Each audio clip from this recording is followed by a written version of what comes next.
네, 이번에 그 인물 사진을 잘 찍는 방법에 대해서 알려드리겠습니다. 요즘은 언제 어디서나 그 사진 찍을 수 있는 그 기회가 굉장히 많습니다. 모임, 나들이, 친구 만남, 뭐 가족 모임 등 모든 곳에서 사진 찍을 수 있는 기회가 엄청 많이 생깁니다. 지금은 뭐 거의 전 국민이 스마트폰은 하나씩 가지고 계시잖아요. 바로 그 스마트폰의 그 사진 기능이 워낙 좋아져가지고 사진이나 동영상을 잘만 촬영하면 프로 못지않은 아주 좋은 결과물을 얻을 수가 있거든요. 인물 사진을 잘 찍으려면 우선 그 인물의 그 특징을 조금 파악해 두는 것이 좋습니다. 그 사람마다 그 얼굴에 좌우 대칭이 다를 수도 있고요. 이목구비 중에 뭐 눈이나 입 등이 조금 뭐 치우치거나 삐뚤게 나오는 그런 분들도 많이 있지요. 마찬가지로 이제 뭐 전신 사진을 찍는다거나 이럴 때도 보면 배가 좀 많이 나오신 분, 또 아니면 힙이 좀 넓어서 좀 날씬하게 좀 찍었으면 하는 분, 그 몸의 그 밸런스가 맞지 않는 분들도 가끔 계세요. 이러한 특징을 파악을 하면 지형 지물이나 소품, 그리고 그 빛과 그 인물의 그 방향, 각도 이런 걸 조절을 하면 또 그 불만스러운 부분을 약간은 좀 덜 부각되게 촬영을 할 수가 있는 것이죠. 그래서 특징을 먼저 이제 파악을 하고 거기에 맞는 방법을 찾아서 촬영을 하면 아주 좋은 흡족한 결과물이 나올 수 있을 것입니다. 또 한 가지는 그 날씨와 장소를 잘 캐치해야 됩니다. 날씨에 따라서 또 온도라든가 빛의 방향 이런 것이 좀 달라지고, 장소에 따라서 그 느낌이라든가 분위기가 또 달라지거든요. 이 사진은 빛이 가장 중요합니다. 빛의 방향, 빛의 양, 빛의 각도 이런 데 따라서 이 사진을 완성하는데 굉장히 영향을 많이 미칩니다.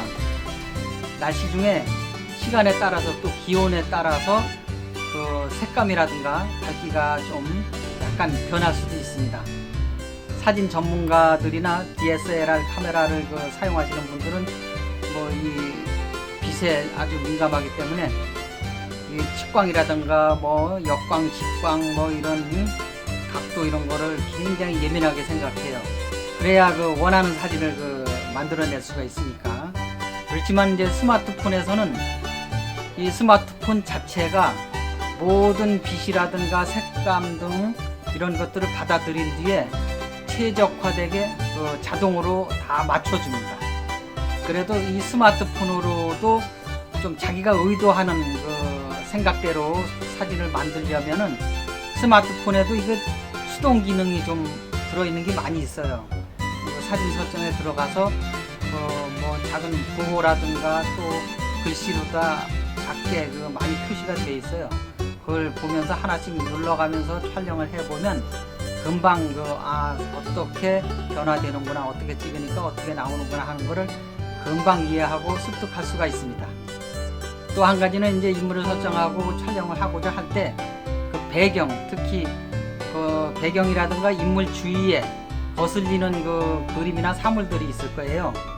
그런 것을 이제 없애기 위해서는 이 촬영하는 사람, 카메라를 든 사람이 좌우나 뭐 상하 조금 이렇게 위치를 바꿔가면서 그런 것을 피해서 찍을 수도 있고요. 아니면 인물을 제외한 그 배경이나 그 사물, 그림들을 아웃포커스 시켜서 흐리게 처리하는 겁니다. 그렇게 놓으면 사진이 이제 인물만 딱 잘 살고 눈에 띄게 되죠. 그 인물 사진에서는 보통 이제 그런 배경을 아웃포커스 시킨 사진들이 많이 있습니다. 다음은 그 사진의 그 구도를 생각하지 않을 수가 없겠죠. 사진을 찍을 때 한 프레임 안에, 즉 그러니까 사진 틀 안에 인물을 배치한 뒤에 어느 부위까지 이제 나오게 할 것인가, 이런 것이 좀 중요합니다.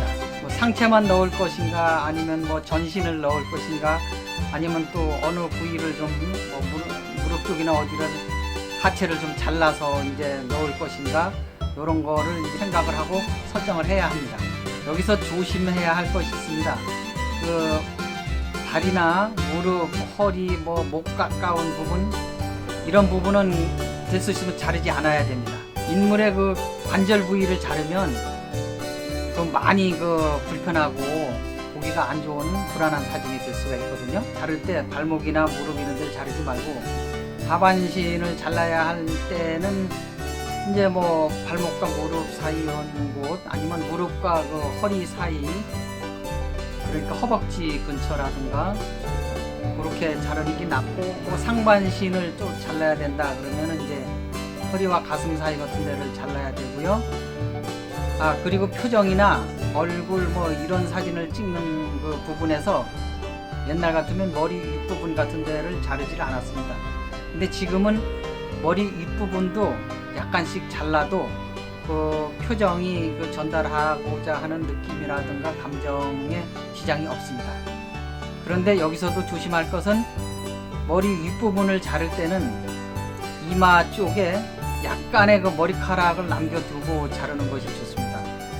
이마 쪽으로 머리도 하나도 안 남기고 자를 것 같으면 그 잘려나간 부분이 이제 느낌에 보는 사람으로 하여금 머리가 없거나 뭐 대머리 같은 느낌을 받을 수도 있고요. 그래서 그것도 좀 조심하시는 게 좋습니다. 또 한 가지 그 사람의 시선 방향, 보는 방향, 그리고 이제 전진 방향, 앞으로 막 이렇게 움직여서 간다든가 전진 방향이라든가 시선 방향 쪽으로 다 공간을 좀 더 주는 것이 좋습니다.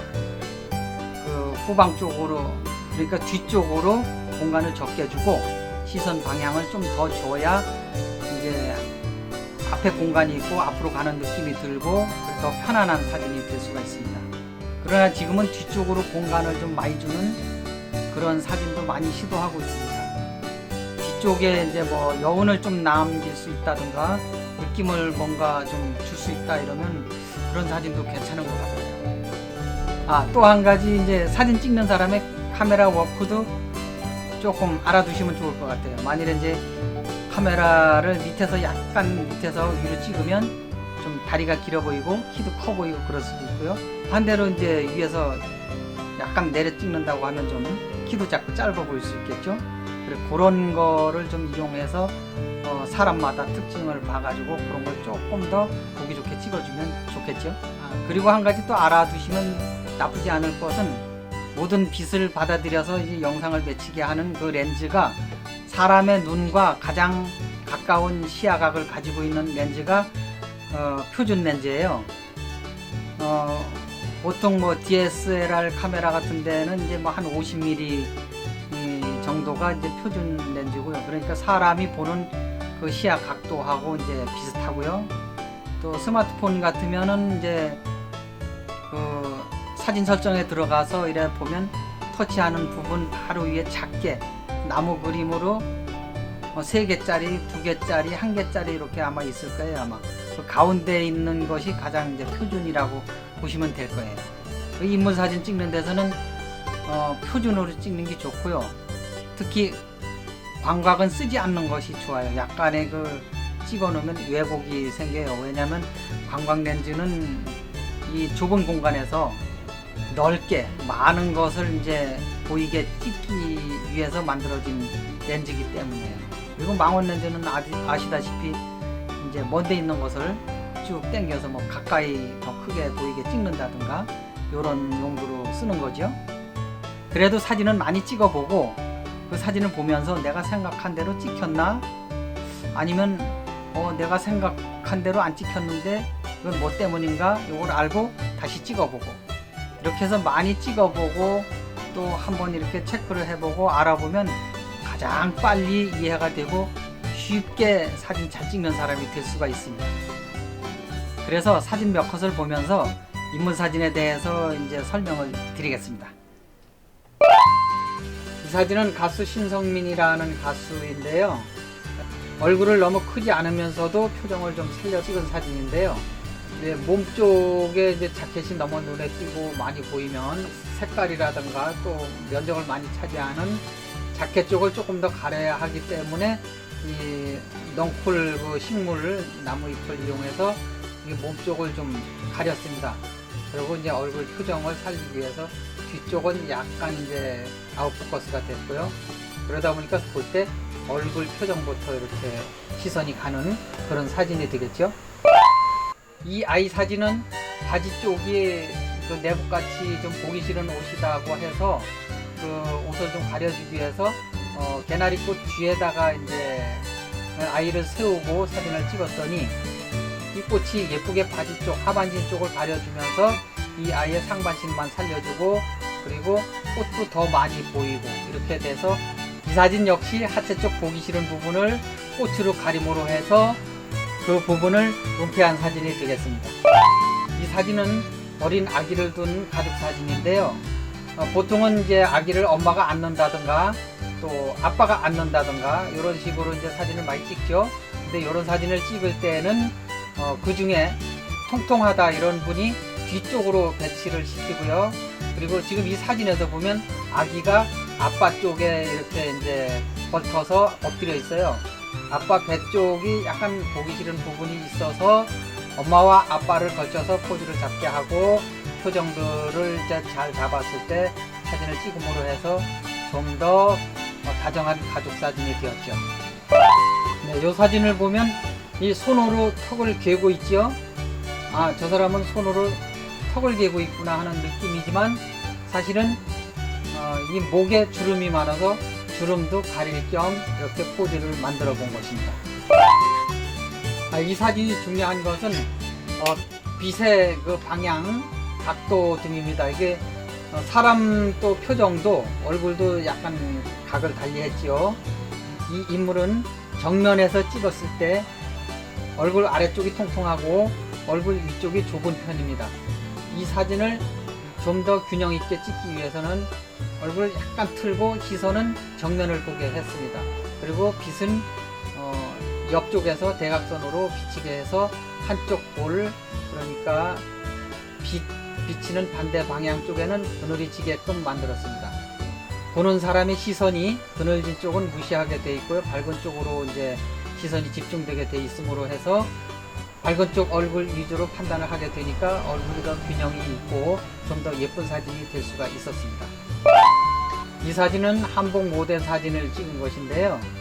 이 포즈와 사람의 몸 방향이 어느 쪽인가 해서 사람 몸 앞 방향을 좀 공간을 많이 주고 뒷 방향을 이제 많이 공간을 잘랐습니다. 왜냐하면 뒷 방향에는 아무것도 없고 치마가 이제 뒤로 이제 늘어졌는데 앞 방향의 치마 모양을 보고 치마 뒷 방향도 어떨 것이라는 건 그냥 상상으로 알 수가 있으니까 굳이 표시를 해서 보여줄 필요가 없습니다.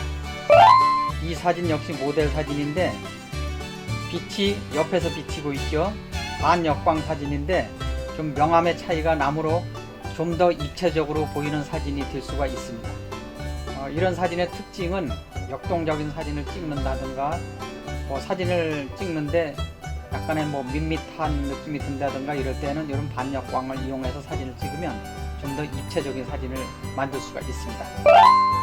이 사진은 전신 사진이지만 이제 아까 사진하고 틀리죠. 뒤에 배경을 모두 살렸어요. 어느 장소 또 뭐 어떤 곳 이런 거를 이제 표시하기 위해서 여행 사진이라든가 어느 특정 장소 기념 사진이라든가 이런 데 많이 필요합니다. 네, 이 사진은 이제 시선 방향입니다.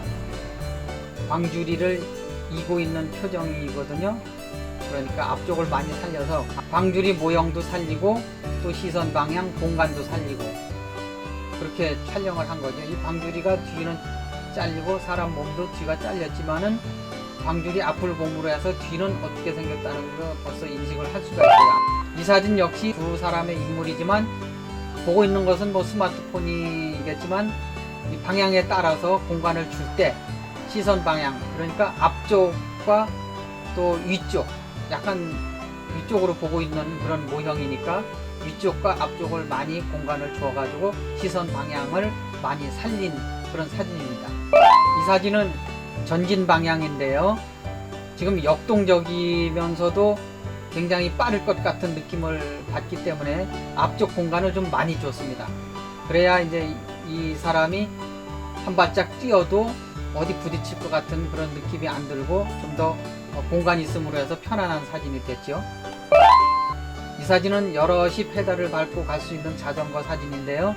이 앞으로 가는 방향이기 때문에 앞 공간을 이거 역시 줬죠.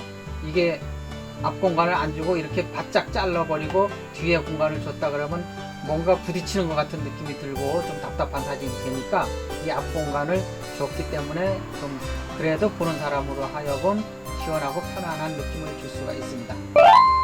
이 사진은 일반인들이 많이 찍는 사진이죠. 시선 방향이 카메라를 보고 있잖아요. 잘 찍어줘, 이런 표정으로. 그래서 정면 카메라를 보고 있기 때문에 이 사진은 어느 공간을 줄 필요가 없어요. 가운데 이렇게 놓고 인물 사진을 찍으면 됩니다. 그리고 표정만 잘 잡으면 이쁘겠죠. 이 사진을 설명할 것 같으면 시선 방향 약간만 더 준 거고, 그리고 자르는 부분, 여기서 이제 얘기하고자 하는 거는 자르는 부분. 이 자른 부분이 너무 아래쪽을 자른다든가 너무 이쪽을 자르면 이제 그러니까 이 가슴과 뭐 배꼽 사이 이제 배에 있는 데를 잘랐거든요.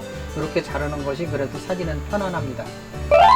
여기도 이제 도예 체험을 하는 사진인데 여기에서도 이제 자르는 부분을 설명하고자 한 건데, 앉아 있는 자세지만 무릎을 딱 자르면 보기 싫으니까 무릎과 발 사이 정강이를 잘라서 사진 구도를 잡은 것입니다. 이 사진도 역시 자르는 부분을 알려주기 위한 사진인데 머리 쪽을 잘랐죠. 머리 이렇게 잘라도 이 아이가 뭐를 하고 있나, 어떤 느낌일까, 이런 것이 잘 표현이 됩니다. 이마가 넓은 분 같으면 이마 쪽에 머리카락도 남지 않게 이렇게 잘린다고 하면은 이분은 아마 머리가 없는 분이 아닐까 이런 생각이 들기도 하기 때문에 그런 부분은 좀 조심해서 그렇게 많이 잘리지 않게 하는 것이 좋을 것 같습니다. 이 사진은 수평선이 뚜렷하게 보이죠. 그런데 이 수평선이 목이라든가 얼굴 부분을 지나가지 않는 것이 좋습니다. 지평선도 마찬가지고요. 또 어떠한 뚜렷한 직선이 생기는 부분, 이런 것은 다 마찬가지입니다. 그런 거는 좀 조심하시는 게 좋을 것 같습니다.